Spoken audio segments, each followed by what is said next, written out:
ലോക്സഭാ തെരഞ്ഞെടുപ്പിനുള്ള 20 ഇടങ്ങളിലെയും സ്ഥാനാർത്ഥികളെ തീരുമാനിച്ച് ഇടതുമുന്നണി മത്സര ചിത്രത്തിൽ മുന്നിലെത്തി.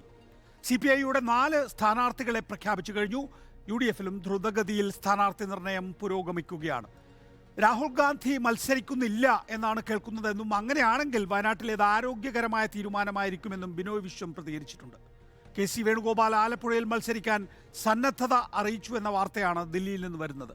മതസാമുദായിക സമവാക്യം പാലിച്ചാൽ ആലപ്പുഴയിൽ മത്സരിക്കാനുള്ള സന്നദ്ധതയാണ് KC വേണുഗോപാൽ അറിയിച്ചിട്ടുള്ളതത്രേ. അങ്ങനെയെങ്കിൽ വയനാട്ടിൽ രാഹുൽ വരുന്നില്ല എന്നും അവിടെ ഒരു മുസ്ലിം സമുദായത്തിൽ നിന്നുള്ള സ്ഥാനാർത്ഥി ആയിരിക്കുമെന്നുമാണോ KC വേണുഗോപാൽ സൂചന നൽകുന്നത്? കണ്ണൂരിൽ KPCC അധ്യക്ഷൻ മത്സരിക്കുമെന്ന് പ്രഖ്യാപിച്ചു കഴിഞ്ഞിട്ടുണ്ട്. KPCC അധ്യക്ഷ സ്ഥാനം ഒഴിഞ്ഞുകൊണ്ടാണോ K സുധാകരൻ മത്സരിക്കുക?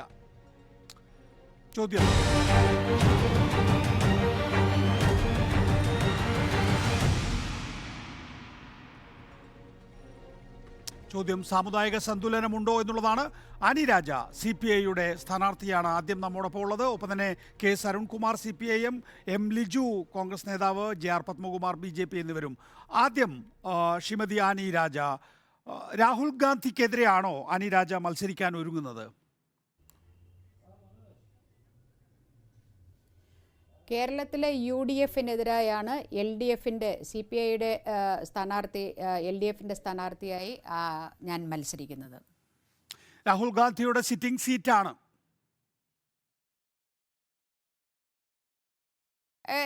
CPIയുടെയും സീറ്റാണത്. കേരളത്തിലെ ഇടതുപക്ഷ ജനാധിപത്യ മുന്നണി സംവിധാനത്തിനകത്ത് CPIക്ക് ലഭിച്ചിട്ടുള്ള 4 സീറ്റുകൾ.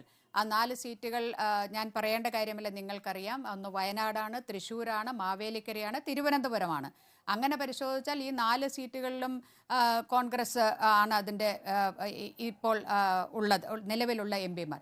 അപ്പോൾ ഇത് ഞാൻ മത്സരിക്കുന്നത് കോൺഗ്രസിൻ്റെ സീറ്റിലല്ല, ഞാൻ മത്സരിക്കുന്നത് CPIയുടെ സീറ്റിലാണ്. അത് ഇടതുപക്ഷ ജനാധിപത്യ മുന്നണിയുടെ സ്ഥാനാർത്ഥിയായാണ് ഞാൻ മത്സരിക്കുന്നത്. ഇന്നിപ്പോൾ ബിനോയ് വിശ്വം CPIയുടെ സംസ്ഥാന സെക്രട്ടറി പറയുന്നുണ്ട് രാഹുൽ ഗാന്ധി വയനാട്ടിലേക്ക് വരുന്നില്ല എന്നാണ് ഇപ്പോൾ കേൾക്കുന്നത്. അങ്ങനെയാണെങ്കിൽ അതൊരു പോസിറ്റീവായിട്ടുള്ള തീരുമാനമാണ് എന്ന്. CPIക്ക് രാഹുൽ ഗാന്ധി കേരളത്തിൽ വയനാട്ടിൽ വന്ന് മത്സരിക്കരുത് എന്ന അഭിപ്രായമുണ്ടോ? അല്ല, ഇത് ഇതൊരു ലാർജർ ക്വസ്റ്റ്യൻ, ഒരു വിശാലമായൊരു ചോദ്യമാണ്. കാരണം വെച്ചാൽ നമ്മുടെ ഈ തെരഞ്ഞെടുപ്പ് സ്വതന്ത്ര ഇന്ത്യയുടെ ചരിത്രത്തിലെ ഏറ്റവും നിർണായകമായിട്ടുള്ള ഒരു തെരഞ്ഞെടുപ്പാണിത്. അത് ഈ രാജ്യത്തിൻ്റെ സമസ്ത മേഖലകളിലും, ജനാധിപത്യത്തിൻ്റെ സമസ്ത മേഖലകളിലും, എല്ലാ ഇടങ്ങളിലും വർഗീയ ഫാസിസ്റ്റ് ശക്തികൾ നുഴഞ്ഞുകയറ്റം നടത്തി അതിനെയൊക്കെ വീക്കനാക്കി വെച്ചിരിക്കുന്ന ഈ രാജ്യത്തിൻ്റെ ജനാധിപത്യവും മതേതരത്വവും വലിയ വെല്ലുവിളികൾ നേരിടുന്ന തകർച്ചയിലേക്ക് പോയിരിക്കുന്ന ഒരു സാഹചര്യത്തിലാണ് ചെറുപ്പക്കാർ ഏറ്റവും വലിയ 40-45-50 കൊല്ലത്തിനിടയിൽ ഏറ്റവും വലിയ തൊഴിലില്ലായ്മ എന്ന പ്രശ്നം നേരിടുമ്പോഴാണ് കർഷകരെ ഇവിടെ വെടിവെച്ചു കൊല്ലുന്ന, അടിച്ചു കൊല്ലുന്ന ഒരു സാഹചര്യം നിലനിൽക്കുന്ന, ഇങ്ങനെയെല്ലാമുള്ള സാഹചര്യം നിലനിൽക്കുമ്പോൾ ഈ തെരഞ്ഞെടുപ്പ് അങ്ങേയറ്റം സുപ്രധാനമായിട്ടുള്ള ഒന്നാണ്. അങ്ങനെയുള്ള ഒരു സമയത്താണ് ഇന്ത്യയിലെ CPIയും ഇടതുപക്ഷവും തീരുമാനിച്ചത്. അവരുടെ പാർട്ടി കോൺഗ്രസ്സുകൾ, ഞങ്ങളുടെ പാർട്ടി കോൺഗ്രസ്സുകൾ ഞങ്ങൾ ചർച്ച ചെയ്ത് വിലയിരുത്തി വന്ന ഒരു തീരുമാനം എന്ന് പറയുന്നത് മതേതര ജനാധിപത്യ ഇടത് ശക്തികളെല്ലാം തന്നെ ഒന്നിച്ചു നിൽക്കണം. അതാണ് എന്റെ ചോദ്യം ശ്രീമതി ആനി രാജ. അതായത് CPI ഇന്ത്യ ബ്ലോക്കിലെ ഘടകകക്ഷിയാണ്. അങ്ങനെ കോൺഗ്രസും CPIയും 2 ഘടകകക്ഷികൾ തമ്മിൽ നേർക്കുനേർ പോരാട്ടം നടത്തുകയാണ്. ഇപ്പോൾ 2 സാധാരണഗതിയിലുള്ള നേതാക്കളാണെങ്കിൽ പോട്ടെ, ഇതിപ്പോൾ CPIയുടെ മഹിളാ വിഭാഗം അധ്യക്ഷയാണ് താങ്കൾ, കോൺഗ്രസിൻ്റെ ഇപ്പോഴത്തെ പരമോന്നത നേതാവ് രാഹുൽ ഗാന്ധിയാണ്. അപ്പോൾ അതിനകത്തൊരു ലോജിക്കിൻ്റെ പ്രശ്നമില്ലേ, ഒരു പൊളിറ്റിക്കൽ കോമൺ സെൻസിൻ്റെ പ്രശ്നമില്ലേ? ഇല്ല, ഇവിടെ ഒരു ലോജിക്കൽ ഇൻസെൻസിറ്റിവിറ്റിയും ഇവിടെയില്ല. ഇവിടെ എന്താണെന്ന് ചോദിച്ചാൽ ഈ ഇന്ത്യ അലയൻസിൻ്റെ മീറ്റിങ്ങുകൾ തന്നെ പറഞ്ഞിട്ടുണ്ട്. ഈ ഇന്ത്യ അലയൻസ് എന്നുള്ള സംഭവം കേരളത്തിൽ നിലവിലുള്ള സംവിധാനം എന്ന് പറയുന്നത് വളരെ ക്ലിയർ ആയിട്ടുള്ള ഒരു സംവിധാനം. LDF വേഴ്സസ് UDF എന്നുള്ള, LDF UDF എന്നുള്ള 2 മുന്നണികളാണ് കേരളത്തിൽ കഴിഞ്ഞ കുറേ കാലമായി നിലനിന്ന് വരുന്നത്. ആ മുന്നണികൾ തമ്മിലാണ് തെരഞ്ഞെടുപ്പുകളിൽ മത്സരിക്കുന്നത്. ആ സംവിധാനം തുടരും എന്നുള്ളത് ഇന്ത്യ മുന്നണിയിലുള്ള മുഴുവൻ പാർട്ടികൾക്കും അവർ ആ ചർച്ചകളിലൊക്കെ തന്നെ അത് പറയുകയും അതങ്ങനെ മനസ്സിലാക്കുകയും ചെയ്തിട്ടുള്ളതാണ്. അതോടൊപ്പം തന്നെ ഓരോ സംസ്ഥാനങ്ങളിലും നിലവിലുള്ള സ്ഥിതികൾക്കനുസരിച്ച് കേന്ദ്രത്തിൽ ഇന്ത്യ മുന്നണിക്ക് അനുകൂലമായ നിലപാട് വരുന്ന രീതിയിലുള്ള തെരഞ്ഞെടുപ്പ് സഖ്യം ഉണ്ടാക്കണം എന്നാണ് ഇന്ത്യ മുന്നണിയുടെ തീരുമാനം. അങ്ങനെ നോക്കുമ്പോൾ തീർച്ചയായിട്ടും ഇടതുപക്ഷ ജനാധിപത്യ മുന്നണി ഈ രാജ്യം നേരിടുന്ന വെല്ലുവിളികളെ നേരിടുന്നതിൽ ഏറ്റവും ശക്തമായി മുമ്പിൽ നിൽക്കുന്ന മുന്നണിയാണ്. അതുകൊണ്ട് തന്നെ ഇതിൽ യാതൊരു വിരോധാഭാസവും കാണേണ്ട കാര്യമില്ല. കേരളത്തിൽ ഇന്ത്യ മുന്നണി എന്നൊന്നുമില്ല. ഇവിടെ പ്രധാനം രാഷ്ട്രീയമാണ്. രാഹുൽ ഗാന്ധിയെ ക്ഷണിക്കുന്നു എന്നാണോ ശ്രീമതി ആനി രാജ താങ്കൾ പറയുന്നത്? രാഹുൽ ഗാന്ധി വന്നോട്ടെ, മത്സരത്തിന് ഞാൻ തയ്യാറെന്നാണോ? ഞാൻ പറഞ്ഞു വരുന്നത് ഇടതുപക്ഷ CPI തീരുമാനിച്ച് ഞങ്ങളുടെ 4 സീറ്റുകളിലെയും സ്ഥാനാർത്ഥികളെ തീരുമാനിച്ചു. അത് ഇടതുപക്ഷ ജനാധിപത്യ മുന്നണിയുടെ ഭാഗമായി നിന്നുകൊണ്ട് ഇടതുപക്ഷ ജനാധിപത്യ മുന്നണിയുടെ സ്ഥാനാർത്ഥികൾ എന്ന രീതിയിൽ ഞങ്ങൾ മത്സരിക്കുന്നു. ഞങ്ങളുടെ നിലപാട് അത് ജനപക്ഷ നിലപാടാണ്, അത് ഫാസിസ്റ്റ് വിരുദ്ധ നിലപാടാണ്. അത് ആ നിലപാടിനെ നിന്നുകൊണ്ട് ഈ രാജ്യത്തെ രക്ഷിക്കുക, ജനാധിപത്യത്തെയും മതേതരത്വത്തെയും ഇന്ത്യയുടെ ഭരണഘടനയെയും ജനങ്ങളെയും രക്ഷിക്കുക എന്നുള്ളതാണ്. അതാണ് ഞങ്ങളുടെ രാഷ്ട്രീയവും ഞങ്ങളുടെ നിലപാടും. ഇവിടെ ഇപ്പോൾ കോൺഗ്രസ് ആണ് വ്യക്തമാക്കേണ്ടത്. കോൺഗ്രസിൻ്റെ കേന്ദ്ര നേതൃത്വമാണ്, ഞാൻ സംസ്ഥാന നേതൃത്വത്തോട് പറയുന്നില്ല, കേന്ദ്ര നേതൃത്വമാണ് അവരുടെ നിലപാട് വ്യക്തമാക്കേണ്ടത്. ആരുടെ പക്ഷത്താണ് അവരുള്ളത്, എന്ത് നിലപാടാണ് അവർക്കുള്ളത്. ഒരു സീറ്റിൽ വിജയിക്കുക എന്നുള്ള വളരെ ചുരുങ്ങിയ ഒരു രാഷ്ട്രീയവും നിലപാടുമാണോ, അതല്ല വിശാലമായി ഈ രാജ്യം നേരിടുന്ന വെല്ലുവിളിയെ BJP RSS എന്ന ഫാസിസ്റ്റ് വെല്ലുവിളിയെ പരാജയപ്പെടുത്തുക എന്നുള്ള രാഷ്ട്രീയവും നിലപാടുമാണോ ഉള്ളതെന്ന് അത് കോൺഗ്രസ് ആണ് തീരുമാനിക്കേണ്ടത്. അക്കാര്യത്തിലൊരു വ്യക്തമായ വാചകങ്ങളിൽ എന്തുകൊണ്ടാണ് ശ്രീമതി ആനി രാജ താങ്കൾ പറയാതിരിക്കുന്നത്? രാഹുൽ ഗാന്ധി വയനാട്ടിൽ വീണ്ടും ഇപ്പോൾ 2019 ലോക്സഭാ തെരഞ്ഞെടുപ്പിൽ നമുക്കറിയാം അങ്ങനെ ഒരു ഇന്ത്യ ബ്ലോക്ക് ഒന്നും ഉണ്ടായിരുന്നില്ല. അതുകൊണ്ട് തന്നെ രാഹുൽ ഗാന്ധിക്ക് വയനാട്ടിൽ വരാമായിരുന്നു. CPI എതിരാളിയായി നിൽക്കുകയും ചെയ്തു. അപ്പോൾ പോലും കേരളം പോലുള്ളൊരു സംസ്ഥാനത്ത് ലെഫ്റ്റിനെതിരെയാണോ രാഹുലിൻ്റെ പോരാട്ടം എന്ന ചോദ്യം ഉയർന്നിരുന്നു. ഇപ്പോഴത്തെ സ്ഥിതിവിശേഷം അങ്ങനെയല്ല. ഇപ്പോഴത്തെ സ്ഥിതിവിശേഷം ഇന്ത്യ ബ്ലോക്ക് രൂപം കൊണ്ടിരിക്കുന്നു, അതിൽ കോൺഗ്രസിനെ പോലെ തന്നെ CPIയും ഉണ്ട് എന്നതാണ്. ആ സാഹചര്യത്തിലാണ് രാഹുൽ ഗാന്ധി എന്തിന് കേരളത്തിൽ വന്ന് CPIക്കെതിരെ മത്സരിക്കുന്നത് എന്ന ചോദ്യം ഉയരുന്നത്. അക്കാര്യത്തിൽ വ്യക്തമായ അഭിപ്രായം ഉണ്ടോ ആനി രാജയ്ക്ക്? അതായത് രാഹുൽ ഗാന്ധി വയനാട്ടിൽ വരുന്നതിനെ CPI സ്വാഗതം ചെയ്യുന്നുണ്ടോ? തീർച്ചയായിട്ടും അതാണ് ഞാൻ പറഞ്ഞത്. കഴിഞ്ഞ തവണ തന്നെ വന്നു മത്സരിക്കുമ്പോൾ CPI ചോദിച്ച്, കേരളത്തിലെ ജനങ്ങൾ ഇടതുപക്ഷം മാത്രമല്ല ബാക്കിയുള്ളവരും ചോദിച്ച ഒരു ചോദ്യമുണ്ട്, എന്തിനു വേണ്ടി കേരളത്തിൽ വന്ന ഇടതുപക്ഷത്തിനെതിരെ മത്സരിക്കുന്നു എന്ന് ചോദ്യമുണ്ട്. അത് ഈ ഇന്ത്യ അലയൻസോ അല്ലെങ്കിൽ വർഗീയ ഫാസിസം ഇത്രയേറെ പത്തിവിടർത്തി ആടാത്ത ഒരു സമയത്താണ്. ഇപ്പോൾ എല്ലാ മേഖലയെയും കീഴടക്കി കഴിഞ്ഞ ഇനിയൊരു തെരഞ്ഞെടുപ്പ് പോലും ഉണ്ടാകുമോ എന്ന് അറിയത്തില്ലാത്ത അനിശ്ചിതത്വത്തിലേക്ക് നീങ്ങുന്ന ഒരു രാജ്യം അത്തരത്തിൽ നീങ്ങുമ്പോൾ അവിടെയാണ് ഈ ചോദ്യം ഒന്നുകൂടി ശക്തമായിട്ട് രാഹുൽ ഗാന്ധിക്ക് ലക്ഷ്യം എന്താണ്, അദ്ദേഹത്തിന്റെ രാഷ്ട്രീയം എന്താണ് എന്നുള്ള ചോദ്യം വളരെ ശക്തമായി ഉയർന്നു വരുന്നത് അതുകൊണ്ടാണ്. ഈ രാജ്യത്തെ രക്ഷിക്കുക എന്നുള്ളതാണോ അതോ ഈ രാജ്യത്തെ ഇടതുപക്ഷത്തെ പരാജയപ്പെടുത്തുക എന്നുള്ളതാണോ കോൺഗ്രസിന്റെ ലക്ഷ്യം? അതാണ് കേന്ദ്ര കോൺഗ്രസ് നേതൃത്വം പറയണമെന്ന്, സംസ്ഥാന നേതൃത്വം അല്ല അത് പറയേണ്ടത്. അതിനനുസരിച്ചുള്ള നിലപാടുകളാണ് വളരെ വ്യക്തമാണ്. രാഹുൽ ഗാന്ധി കഴിഞ്ഞ തവണ 4.5 ലക്ഷം വോട്ടിനാണ് ജയിച്ചത്. ആനി രാജ മത്സരിക്കുന്നത് ജയിക്കാനാണോ അതോ ഭൂരിപക്ഷം കുറയ്ക്കാനാണോ? CPI അതിൻ്റെ സ്ഥാനാർത്ഥികളെ നിർത്തുന്നത്, ഒരു തെരഞ്ഞെടുപ്പിൽ സ്ഥാനാർത്ഥികളെ കേരളത്തിൽ നിർത്തുന്നത് അത് ജയിച്ചു വരുന്നതിന് വേണ്ടിയാണ്. കാരണം ഞങ്ങളുടെ രാഷ്ട്രീയവും ഞങ്ങളുടെ നിലപാടും അത് ജനപക്ഷ രാഷ്ട്രീയമാണ്. ആ ജനപക്ഷ രാഷ്ട്രീയത്തിൽ ഉറച്ചു നിന്നുകൊണ്ട് നിയമനിർമ്മാണ സഭകളിൽ അത്തരത്തിലുള്ള നടപടികൾ, അത്തരത്തിലുള്ള നിലപാടുകൾ എടുക്കാൻ അചഞ്ചലമായി നിന്നുകൊണ്ട് എന്തു വെല്ലുവിളിയെയും നേരിട്ടുകൊണ്ട്, അല്ലെങ്കിൽ ഒരു EDയെയോ CBIയെയോ കാണിച്ച് ഒരു ദുർബലപ്പെടുത്താവുന്നവരല്ല ഇടതുപക്ഷത്തിൻ്റെ പ്രതിനിധികൾ എന്നുള്ളത് കൊണ്ട് തന്നെയാണ് ഞങ്ങൾ ജയിക്കുന്നതിന് വേണ്ടിയാണ്. അല്ലാതെ വേറെന്തിനും വലിയ ആരെങ്കിലും അവിടെ ഒരു സീറ്റുണ്ട് അതുകൊണ്ട് അവിടെ മത്സരിക്കുക എന്നുള്ളതല്ല. ജയിക്കുക എന്നുള്ളത് പറഞ്ഞാൽ ഈ രാജ്യത്തെ രക്ഷിക്കുന്നതിനുള്ള നടക്കുന്ന പോരാട്ടത്തിൽ വലിയ ഒരു പങ്ക് വഹിക്കുക എന്നുള്ളതാണ്, വെറും ഒരു സീറ്റ് ജയിക്കുക എന്നുള്ളത് മാത്രമല്ല. നോക്കൂ ശ്രീമതി ആനി രാജ, രാഹുൽ ഗാന്ധിക്കെതിരെ മത്സരിക്കേണ്ടി വരുന്നു ആനി രാജയ്ക്ക്. കേരളത്തിലെ ഏറ്റവും ശക്തനായ BJP സ്ഥാനാർത്ഥിക്കെതിരെ മത്സരിക്കേണ്ടി വരുന്നു തൃശ്ശൂരിൽ VS സുനിൽകുമാറിന്. ഏറ്റവും ശക്തനായ കോൺഗ്രസ് സ്ഥാനാർത്ഥിക്കെതിരെ മത്സരിക്കേണ്ടി വരുന്നു തിരുവനന്തപുരത്ത് പന്ന്യൻ രവീന്ദ്രൻ. അതൊരു രാഷ്ട്രീയമായ വെല്ലുവിളിയല്ലേ CPIയെ സംബന്ധിച്ചിടത്തോളം? പ്രത്യേകിച്ച് CPIക്ക് ഇപ്പോൾ ദേശീയ പദവി നഷ്ടപ്പെട്ടിരിക്കുന്ന സാഹചര്യത്തിൽ ഏറ്റവും കടുത്ത അവസാന തുരുത്ത് കേരളമാണല്ലോ. ഏറ്റവും കടുത്ത വെല്ലുവിളിയാണ് CPIയുടെ സ്ഥാനാർത്ഥികൾ നേരിടുന്നത്. CPIയുടെ വെല്ലുവിളി എന്ന് പറഞ്ഞാൽ അത് CPIയുടെ മാത്രം, ഈ രാജ്യത്തിൻ്റെ മുഴുവൻ വെല്ലുവിളിയാണ്.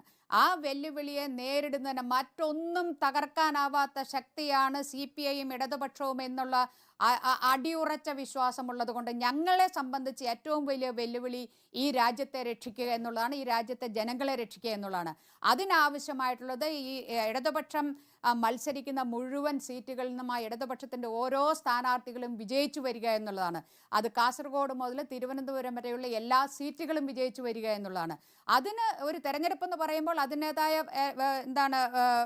വെല്ലുവിളികളുണ്ടാകും, അതിൻ്റേതായ മറ്റു പ്രശ്നങ്ങളുണ്ടാകും. അതൊക്കെ തന്നെ തരണം ചെയ്യാമെന്നുള്ള പൂർണ്ണമായ ആത്മവിശ്വാസവും അതിനുള്ള സ്ട്രാറ്റജിയും നെയ്തുകൊണ്ടാണ് ഇടതുപക്ഷ മുന്നണി മുന്നോട്ട് പോകുന്നത്.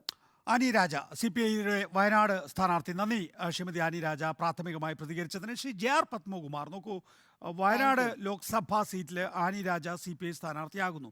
അവിടെ രാഹുൽ ഗാന്ധി വരാനുള്ള സാധ്യതയുണ്ടോ എന്നുള്ള ഒരു പരിശോധന നമ്മൾ നടത്തിയാൽ ഇന്ന് പുറത്തു വന്നിട്ടുള്ളൊരു വാർത്ത എന്ന് പറയുന്നത് KC വേണുഗോപാൽ അദ്ദേഹം ആലപ്പുഴയിൽ മത്സരിക്കാൻ തയ്യാറാണ്. പക്ഷേ സാമുദായിക സന്തുലനം പാലിക്കണം സ്ഥാനാർത്ഥി ലിസ്റ്റിൽ എന്നാണ് അദ്ദേഹം ആവശ്യപ്പെട്ടിരിക്കുന്നത്. നമുക്ക് കഴിഞ്ഞ തവണ 20 സ്ഥാനാർത്ഥികളിൽ കോൺഗ്രസിൻ്റെ 17 സ്ഥാനാർത്ഥികളിൽ ആലപ്പുഴയായിരുന്നു ഒരു വനിതാ മുസ്ലിം സ്ഥാനാർത്ഥി ഉണ്ടായിരുന്നത്. ഇത്തവണ KC വേണുഗോപാൽ അവിടെ മത്സരിക്കുകയാണെങ്കിൽ ഒരുപക്ഷെ വയനാട് ലോക്സഭാ സീറ്റിൽ ഒരു മുസ്ലിം സ്ഥാനാർത്ഥിയായി വരും. ആ നിലയിൽ സന്തുലനം പാലിക്കുമെന്നുള്ളതാണ്. BJPക്ക് ഇക്കാര്യത്തിൽ അഭിപ്രായം ഉണ്ടല്ലോ. മുസ്ലിം ലീഗ് ഒരു 3ാം സീറ്റ് ചോദിച്ചപ്പോൾ, പിന്നീട് ഒരു രാജ്യസഭാ സീറ്റ് വഴങ്ങിയപ്പോൾ, ഏതായാലും നമുക്കിപ്പോൾ മനസ്സിലാക്കാൻ സാധിക്കുന്നത് രാഹുൽ ഗാന്ധി വരാൻ സാധ്യതയില്ല. പകരം വയനാട് ലോക്സഭാ സീറ്റിലൊരു മുസ്ലിം സ്ഥാനാർത്ഥി ഉണ്ടാകും KC വേണുഗോപാൽ മത്സരരംഗത്തുണ്ടെങ്കിൽ എന്നൊക്കെയാണ് ശ്രീ JR പത്മകുമാർ. ആ നിലയിൽ സാമുദായിക സന്തുലനം പാലിച്ചു പോകുന്ന ഒരു ജനാധിപത്യ മതേതര പാർട്ടിയാണ് കോൺഗ്രസ്.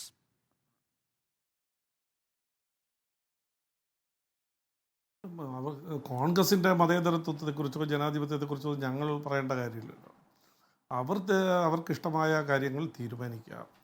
ഇതാരെ പറ്റിക്കാൻ വേണ്ടിയിട്ടാണ് വേണുഗോപാൽ ഇത് പറയുന്നത്? സാമുദായിക സന്തുലിത അവസ്ഥ ഉണ്ട് എങ്കിൽ ഞാൻ മത്സരിക്കാമോ? തീരുമാനമെടുക്കേണ്ടത് അവരല്ലേ. അവരൊക്കെ തീരുമാനമെടുത്ത് നടപ്പിലാക്കിയാൽ പോരെ. പിന്നെ എന്തിനാ പുറപ്പുറത്ത് കയറി എന്ന് ഇങ്ങനെ വിളംബരം നടത്തുന്നത്? ഇങ്ങനെ ആണെങ്കിലേ ഞാൻ മത്സരിക്കൂ എന്ന് പറയാം. തീരുമാനമെടുക്കുന്നത് അവരല്ലേ. അപ്പോൾ ഇത് ആളുകളെ പറ്റിക്കുന്നതിന് വേണ്ടിയിട്ടുള്ളൊരു ശ്രമമാണ്. അവർക്ക് ഏത് മതത്തിലുള്ള ആളുകളെയും ആരെ വേണമെങ്കിലും മത്സരിപ്പിക്കാൻ. കോൺഗ്രസിനെ സംബന്ധിച്ചിടത്തോളം അവർക്ക് അവരുടെ പാർട്ടി തീരുമാനിക്കേണ്ട കാര്യമാണ്. അതിന് ഞങ്ങൾ അഭിപ്രായപ്പെടേണ്ട കാര്യമില്ല. പിന്നെ രാഹുൽ ഗാന്ധി മത്സരിക്കുക പോകുന്നോ ഇല്ലേ എന്നുള്ളൊരു പ്രശ്നമുണ്ട്. എൻ്റെ ഒരു വിനയപൂർവ്വമായ ഒരു ചോദ്യം ആനി രാജയോട്. രാഹുൽ ഗാന്ധിയെ പോലുള്ളൊരു നേതാവ് ഇന്ത്യയുടെ INDA മുന്നണിയെ ദേശീയ തലത്തിൽ നയിക്കാൻ പ്രാപ്തനായ, അല്ലെങ്കിൽ ആണെന്ന് വിശ്വസിക്കുന്ന ആ ഒരു നേതാവ് എതിരായിട്ട് ആനി രാജയെ പോലുള്ള മത്സരിച്ച് ആനി രാജ ഈ രാഹുൽ ഗാന്ധിയെ തോൽപ്പിച്ചു കഴിഞ്ഞാൽ ഈ IND മുന്നണിയെ നയിക്കാൻ ആൾ വേണ്ടേ? അപ്പോൾ അതൊന്നും ആലോചിക്കേണ്ട. അവരുടെ മുന്നണി സംവിധാനത്തിൽ തന്നെ ആലോചിക്കേണ്ട കാര്യമില്ലേ? അപ്പോൾ ഈ പറയുന്നതൊക്കെ ആരെ പറ്റിക്കാനാണ്? അവസരവാദവും അധികാര രാഷ്ട്രീയത്തിനും വേണ്ടിയിട്ട് തങ്ങൾക്ക് ആകെ ജയിക്കാൻ പറ്റുന്നത് കേരളമേ ഉള്ളൂ, അതുകൊണ്ട് വന്ന് IND മുന്നണിയായാലും ഏത് മുന്നണിയായാലും ഞങ്ങൾക്ക് ജയിച്ച് കുറച്ച് സീറ്റുകൾ ഉണ്ടാക്കിയെടുക്കണമെന്നുള്ളൊരു ബോധമല്ലാതെ ഇതിലൊന്നും ഒരു അടിസ്ഥാനപരമായി ഒരു ആത്മാർത്ഥതയോ അല്ലെങ്കിൽ ആദർശത്തിൻ്റെ പരിവേഷമോ ഒന്നുമില്ല. അവർക്ക് തൽക്കാലം അധികാരത്തിലെത്തണം, അതിനൊരു വഴി, അതിനെന്തെങ്കിലും ഒരു കാര്യങ്ങൾ പറയുക. അല്ലെങ്കിൽ അവർക്ക് പറയാമല്ലോ, ദേശീയ തലത്തിൽ INDA നയിക്കേണ്ട നേതാവ് രാഹുൽ ഗാന്ധിയാണ്, അതുകൊണ്ട് ഞങ്ങളാരും ഇവിടെ രാഹുൽ ഗാന്ധിക്കെതിരെ മത്സരിക്കുന്നില്ല. എന്താ പറയാത്തത്? അപ്പോൾ അതിന് വേറൊരു നയം പറയും. ഞങ്ങളുടെ ഈ സൈദ്ധാന്തികമായി ഇന്നതാണെന്നൊക്കെ പറഞ്ഞ ആളുകളെ പറ്റിക്കാൻ നടക്കുന്നൊരു ശ്രമമാണ്. ഏത് തീരുമാനം വേണമെങ്കിലും അവരുടെ മുന്നണിയുടെ തീരുമാനം അവർക്ക് എടുക്കാം, അത്രയേ ഉള്ളൂ. അതിൽ സാമുദായിക സന്തുലിതാവസ്ഥ വേണമോ അതല്ല ഒരു സമുദായത്തെ വേണം നിർത്തണോ അതൊക്കെ അവർ നിശ്ചയിക്കേണ്ട കാര്യമാണ്. റൈറ്റ്, വ്യക്തമാണ്. ദയവായി തുടരുക. അതാണ് താങ്കളുടെ നിലപാട്. എം ലിജു, നോക്കൂ, കെ സി വേണുഗോപാൽ അദ്ദേഹം AICCയുടെ സംഘടനാ ജനറൽ സെക്രട്ടറിയാണ്. സംഘടനാ ജനറൽ സെക്രട്ടറി പദവിയിൽ ഇരിക്കുന്നത് കൊണ്ട് തന്നെ കഴിഞ്ഞ ലോക്സഭാ തെരഞ്ഞെടുപ്പിൽ അദ്ദേഹം ആലപ്പുഴ സിറ്റിംഗ് MP ആയിരുന്നിട്ടുകൂടി മത്സരിച്ചിരുന്നില്ല. ഇത്തവണ അദ്ദേഹം മത്സരിക്കാൻ സന്നദ്ധത അറിയിച്ചു എന്നുള്ളതാണ് മാധ്യമ വാർത്തകൾ. സാമുദായിക സന്തുലനം ഉറപ്പുവരുത്തി പാർട്ടി തീരുമാനിച്ചാൽ മത്സരിക്കും. ഇത് കേരളത്തിലെ മാധ്യമങ്ങൾ കൊടുത്ത അതിൻ്റെ സോഴ്സ് സ്വാഭാവികമായും നമുക്കുണ്ടാവുമല്ലോ. എം ലിജു, എന്താണ് ഈ സാമുദായിക സന്തുലനം പാലിക്കണം എന്നുള്ള KC വേണുഗോപാലിൻ്റെ ആ ഒരു മുൻകരുതൽ എന്താണ് അദ്ദേഹം ഉദ്ദേശിക്കുന്നതിൽ?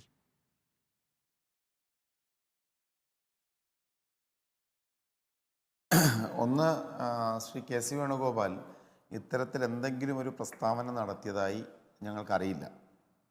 അപ്പം അദ്ദേഹം അഖിലേന്ത്യാ കോൺഗ്രസ് കമ്മിറ്റിയുടെ ഏറ്റവും സുപ്രധാനമായ ചുമതല വഹിക്കുന്ന നേതാവാണ്. അപ്പം അദ്ദേഹത്തെ സംബന്ധിച്ച് ഇപ്പം കഴിഞ്ഞ തവണ തന്നെ അദ്ദേഹം ആലപ്പുഴയിൽ മത്സരിക്കുകയാണ് എന്നുണ്ടെങ്കിൽ ആലപ്പുഴയിൽ ഏറ്റവും ജനപിന്തുണയുള്ളൊരു നേതാവ് എന്ന നിലയിൽ അദ്ദേഹം ഉറപ്പായി ജയിക്കുമായിരുന്ന കാര്യത്തിൽ സംശയമൊന്നും തന്നെയില്ല. ഇത്തവണയാണെങ്കിലും അദ്ദേഹത്തിൻ്റെ വിജയം സുനിശ്ചിതമാണെന്നാണ് ഞങ്ങൾ ഉറച്ചു വിശ്വസിക്കുന്നത്.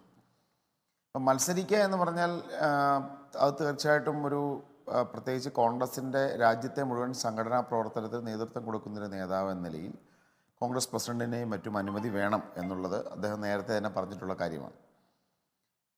അപ്പോൾ അത്തരമൊരു സാഹചര്യത്തിൽ അദ്ദേഹം അതുമായി ബന്ധപ്പെട്ട് കോൺഗ്രസ് ഹൈക്കമാൻഡിൻ്റേതായ കൃത്യമായ തീരുമാനം വേണ്ടിവരും. അദ്ദേഹം മത്സരിച്ചാൽ ജയിക്കുകയും ചെയ്യും 100%. പിന്നെ സാമുദായിക സന്തുലിതാവസ്ഥയെക്കുറിച്ചൊക്കെ പറയുന്നത് കോൺഗ്രസ് എല്ലാ തരത്തിലുമുള്ള സോഷ്യൽ ബാലൻസ് പാലിക്കാൻ ആഗ്രഹിക്കുന്ന ഒരു പാർട്ടിയാണ്. നമ്മുടെ രാജ്യത്തുള്ള സാമൂഹിക യാഥാർത്ഥ്യങ്ങളെ തിരിച്ചറിഞ്ഞ് സോഷ്യൽ റെപ്രസെൻറ്റേഷനാണ് അത് സോഷ്യൽ ജസ്റ്റിസിൻ്റെ ഭാഗമാണ്, സാമൂഹ്യ നീതിയുടെ ഭാഗമാണത്. അപ്പോൾ അതുകൊണ്ടായിരിക്കണം അത്തരമൊരു പരാമർശം മാധ്യമങ്ങളുടെ ഭാഗത്തുനിന്നുണ്ടായത്. പക്ഷെ അതൊരു ഒഫീഷ്യലായിട്ട് അങ്ങനെ ഏതെങ്കിലും നേതാക്കന്മാർ, പ്രത്യേകിച്ച് KC വേണുഗോപാലും അത്തരം ഒരു പരാമർശം അങ്ങനെ ഒരു പരാമർശം നടത്തിയതായി ഞാനും അവകാശപ്പെട്ടിട്ടില്ല എം ലിജു. പക്ഷേ ഇവിടെ ഒരു പ്രധാനപ്പെട്ട കാര്യമുള്ളത്, ഇപ്പോൾ കോൺഗ്രസ് എപ്പോഴും പറയാറുള്ളത് സിറ്റിംഗ് MP മത്സരിക്കൂ എന്നാണല്ലോ. അങ്ങനെയാണെങ്കിൽ സിറ്റിംഗ് MP ഇല്ലാത്ത ഒരിടം എന്ന് പറയുന്നത് ആലപ്പുഴ മാത്രമാണ്. അവിടേക്കാണ് KC വേണുഗോപാൽ വരാനുള്ള സാധ്യത. ഒരു സ്പെക്കുലേഷനായി മാത്രം കണക്കാക്കിയാൽ മതി. ഇനി അഥവാ KC വേണുഗോപാൽ അവിടെ വരികയാണ് എങ്കിൽ കോൺഗ്രസ് പട്ടികയിൽ ഒരു മുസ്ലിം പേരില്ല എന്നുള്ള അവസ്ഥ വരും. എന്നാൽ പത്തനംതിട്ട, ഇടുക്കി, എറണാകുളം, ചാലക്കുടി എന്നീ ലോക്സഭാ മണ്ഡലങ്ങളിൽ കോൺഗ്രസിൻ്റേതായി ക്രൈസ്തവ പ്രാതിനിധ്യമുണ്ട്. കോട്ടയത്ത് കേരള കോൺഗ്രസിൻ്റേതായിട്ടുള്ള ക്രൈസ്തവ പ്രാതിനിധ്യമുണ്ട്. അങ്ങനെയാണെങ്കിൽ 5 ക്രൈസ്തവർ അവിടെ വരികയാണ്. കോൺഗ്രസ് പട്ടികയിലും UDF പട്ടികയിൽ ആകെയായും വരികയാണ്. ഇപ്പുറത്ത് ഇനി കോൺഗ്രസ് പട്ടികയിൽ ഒരൊറ്റ മുസ്ലിം ഇല്ല. എന്നാൽ UDF പട്ടികയിൽ സ്വാഭാവികമായും മലപ്പുറത്തും പൊന്നാനിയിലും 2 മുസ്ലിങ്ങൾ ഉണ്ടാകും. പക്ഷേ അത് ഈ സാമുദായിക സന്തുലനം ഉറപ്പുവരുത്തുന്നില്ലല്ലോ. പ്രത്യേകിച്ച് വയനാട് ലോക്സഭാ സീറ്റ് അല്ലെങ്കിൽ 3ാം സീറ്റ് മുസ്ലിം ലീഗ് ആവശ്യപ്പെടുമ്പോൾ ഈ സാമുദായിക സന്തുലനമായിരുന്നു മുസ്ലിം ലീഗിൻ്റെ മനസ്സിൽ. അപ്പോൾ കോൺഗ്രസ്സിന് ഒരു മുസ്ലിം സ്ഥാനാർത്ഥി ഇല്ലാതെ പോകുന്നത് ഇന്നത്തെ സാഹചര്യത്തിൽ ഗുണം ചെയ്യുമോ എം ലിജു? അതോ ഇനി വയനാട്ടിൽ രാഹുൽ ഗാന്ധി വരുന്നില്ല, അങ്ങനെയാണെങ്കിൽ ഒരു മുസ്ലിം സ്ഥാനാർത്ഥി അവിടെ നിർത്തുക, ഞാൻ ആലപ്പുഴയിൽ മത്സരിച്ചു കൊള്ളാം എന്നാണോ ഈ KC വേണുഗോപാൽ വളഞ്ഞുകൊണ്ട് പറഞ്ഞത്?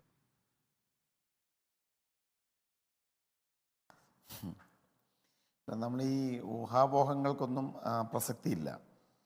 ഒന്ന്, ഇപ്പോൾ സിറ്റിംഗ് MP കോൺഗ്രസിൻ്റെ കഴിഞ്ഞ തവണ 19 സീറ്റും UDF ആണ് ജയിച്ചത്. അതുകൊണ്ട് തന്നെ കോൺഗ്രസിൻ്റെ സിറ്റിംഗ് MP ഉണ്ട് എന്നൊരു യാഥാർത്ഥ്യമാണ്. പക്ഷെ ഔദ്യോഗികമായ പ്രഖ്യാപനം പുറത്തു വരുന്നത് വരെ ഒരാളും അങ്ങനെ ഒരു 100%ഉള്ളൊരു പ്രഖ്യാപനം അല്ലെങ്കിൽ 100% ഉറപ്പോ ആർക്കുമില്ല. കോൺഗ്രസ് ഹൈക്കമാൻഡ് വിജയസാധ്യത കണക്കിലെടുത്ത് ഔദ്യോഗികമായി സ്ഥാനാർത്ഥി പ്രഖ്യാപനം നടത്തുമ്പോൾ മാത്രമേ സ്ഥാനാർത്ഥികൾ ഔദ്യോഗികമാവുകയുള്ളൂ.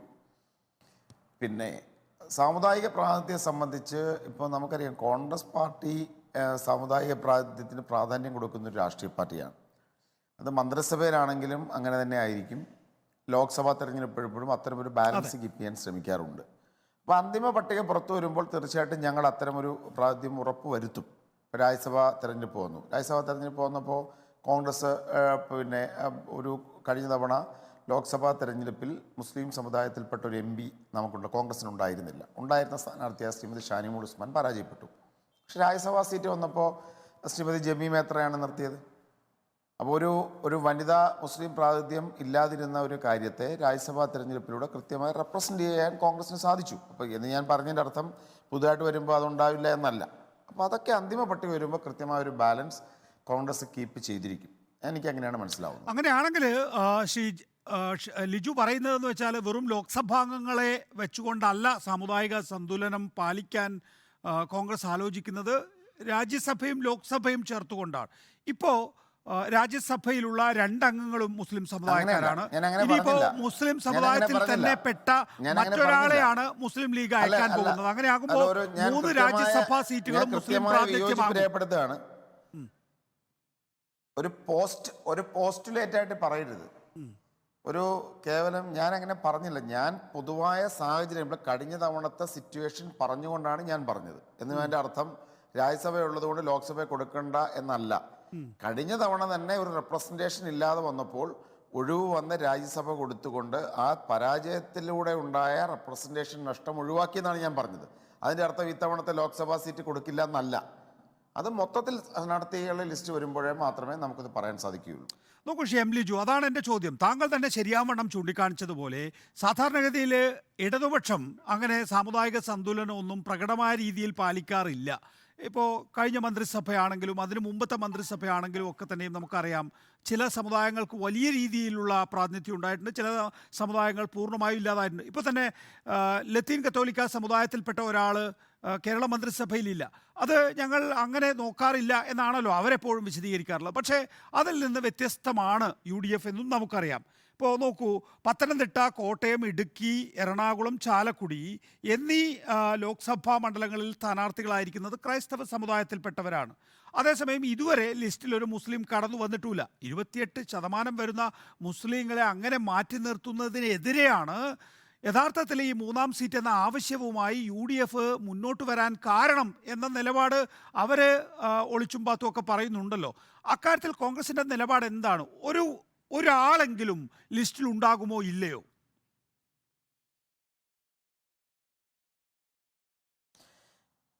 കോൺഗ്രസ് പാർട്ടിയെ സംബന്ധിച്ച് ഞാൻ നേരത്തെ പറഞ്ഞല്ലോ, സോഷ്യൽ ജസ്റ്റിസ് ഉറപ്പുവരുത്താനുള്ള നടപടികൾ കോൺഗ്രസ് സ്വീകരിച്ചിരിക്കും.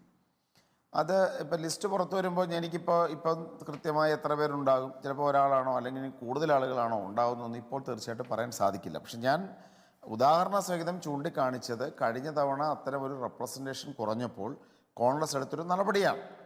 അതിലൂടെ ഒരു ഇന്ത്യൻ പാർലമെൻറ്റിൽ അപ്പർ ഹൗസും ഉണ്ട് ലോവർ ഹൗസും ഉണ്ട്. ഒരു ലോവർ ഹൗസിൽ പ്രാതിനിധ്യം കുറഞ്ഞു കഴിഞ്ഞപ്പോൾ അപ്പർ ഹൗസിലൂടെ ആ റെപ്രസെൻറ്റേഷൻ പരിഹരിക്കപ്പെട്ടു. അല്ലെങ്കിൽ ആ ഒരു വിഷമത്തെ അഡ്രസ്സ് ചെയ്ത് കോൺഗ്രസ് പാർട്ടി മുന്നോട്ട് പോയി. നേരത്തെ ശ്രീ നികേഷ് തന്നെ പറഞ്ഞതുപോലെ സോഷ്യൽ ജസ്റ്റിസിനെ കുറിച്ച് പറയുമ്പോൾ CPM-നെ സംബന്ധിച്ച് അത്തരം ഒരു കാര്യം അവർ നോക്കാറില്ല എന്നൊരു യാഥാർത്ഥ്യമാണ്. ഇന്ത്യൻ സാഹചര്യത്തിൽ ഉണ്ടായിരുന്ന ജാതി പോലെയുള്ള കാര്യങ്ങളെ അല്ലെങ്കിൽ ഒരു കാസ്റ്റിനെ ക്ലാസ് കൊണ്ട് മാത്രം അഡ്രസ്സ് ചെയ്തതിൻ്റെതായ കുഴപ്പം കമ്മ്യൂണിസ്റ്റ് പാർട്ടിക്ക് ഉണ്ടായിട്ടുമുണ്ട്. കാസ്റ്റ് മൂലം ജനസമൂഹത്തിനുണ്ടായിരുന്ന വൈഷമ്യങ്ങൾ, അവരുടെ ജീവിതത്തിലുണ്ടായ തിരിച്ചടികളെ അഡ്രസ്സ് ചെയ്യാൻ CPM ശ്രമിക്കാതിരുന്നത് അത് ഭാവി ചരിത്രം എങ്ങനെ വിലയിരുത്തുന്നുള്ളത് നമ്മൾ കണ്ടറിയേണ്ട ഒരു കാര്യമാണ്. ഞാൻ അതിലെ ഒരു ആശയപരമായ ഒരു ചർച്ചയിലേക്ക് പോകാൻ ആഗ്രഹിക്കുന്നില്ല. ഞങ്ങളുടെ കാര്യത്തിൽ ഞാൻ പറയാൻ ആഗ്രഹിക്കുന്നു, ഞങ്ങൾ സോഷ്യൽ ജസ്റ്റിസ് ഉറപ്പുവരുന്നൊരു പാർട്ടിയാണ്. അതിൻ്റെ ഏറ്റക്കുറച്ചിലുകൾ വെച്ച്, അതിൻ്റെ ശതമാനം വെച്ച് ഇങ്ങനെ അത്തരത്തിലൊന്നും ചർച്ച ചെയ്യപ്പെടുക, അത് അത്തരത്തിലല്ല അതിനെ കാണേണ്ടത്. പക്ഷേ അവിടെ നോക്കൂ, 100% നമ്മൾ ഈ ദിവസങ്ങളിൽ ഉറപ്പുവരുത്തുക എന്നത് ഈ ലോക്സഭാ തെരഞ്ഞെടുപ്പിൻ്റെ കാലഘട്ടത്തിൽ ഉയർന്നു വന്നിട്ടുള്ള ഏറ്റവും പ്രധാനപ്പെട്ട ചർച്ച എന്താണ്? മുസ്ലിം ലീഗിൻ്റെ 3-ാം സീറ്റാണ്. ആ 3-ാം സീറ്റിൽ LDF വലിയ നിലയിൽ രാഷ്ട്രീയമായി മുതലെടുക്കാൻ ശ്രമിച്ചതും നമ്മൾ കണ്ടിട്ടുള്ളതാണ്. എന്താ LDF-ൻ്റെ കൺവീനർ EP ജയരാജൻ പറഞ്ഞത്? ഒറ്റയ്ക്ക് നിന്നാൽ 2-ൽ കൂടുതൽ സീറ്റുകളിൽ മുസ്ലിം ലീഗ് ജയിക്കും. മുസ്ലിം ലീഗിന് 2-ൽ കൂടുതൽ സീറ്റുകൾ അർഹതയുള്ളതാണ്. 1962-ലും 2 സീറ്റ്, ഇപ്പോഴും 2 സീറ്റ് എന്നൊക്കെ പറഞ്ഞ് അതിനെ കൊഴുപ്പ് കൂട്ടാനാണ് ശ്രമം നടത്തുന്നത്. അപ്പോൾ മുസ്ലിം ലീഗിന് കൂടുതൽ സീറ്റ് വേണം, മുസ്ലിം സമുദായത്തിന് കൂടുതൽ സീറ്റ് വേണം എന്ന നിലപാട് LDF-നുണ്ട് എന്നാണല്ലോ കരുതേണ്ടത്. അപ്പോൾ LDF അത് സ്വന്തം പാളയത്തിൽ ചെയ്തിട്ടുണ്ടോ? ഉണ്ട്. V Wasif, KS Hamza, Elamaram Kareem, A മാരിഫ് 4 മുസ്ലിം സ്ഥാനാർത്ഥികളെ CPM എന്ന പാർട്ടി മാത്രം മുൻനിർത്തിയിട്ടുണ്ട്. അങ്ങനെ മുൻനിർത്തിയാണ് CPM ഈ വിഷയത്തിൽ ഒരു കരുനീക്കം നടത്തുന്നത്. ലിജു, അതിനെങ്ങനെയാണ് UDF പ്രതിരോധിക്കാൻ പോകുന്നത്? ഇത് രണ്ട് പിന്നെ ഒരു ഇരട്ടത്താപ്പ് എന്തിനാണ് ശ്രീ എം വി നികേഷ് കുമാർ? ഇപ്പം താങ്കൾ മന്ത്രിസഭയുടെ കാര്യം പറഞ്ഞപ്പോൾ താങ്കൾ പറഞ്ഞു CPM-ലെ പോലൊരു പാർട്ടി ഇതൊന്നും നോക്കാറില്ല. മന്ത്രിസഭയിലെ 10-13 അംഗങ്ങൾ ഒരു സമുദായത്തിൽപ്പെട്ടവരാകും. അതിനകത്ത് അവർ സാമൂഹ്യനീതി നോക്കില്ല. കാരണം അവരുടെ പാർട്ടിയിൽ ആ ഒരു പ്രസക്തിയില്ല.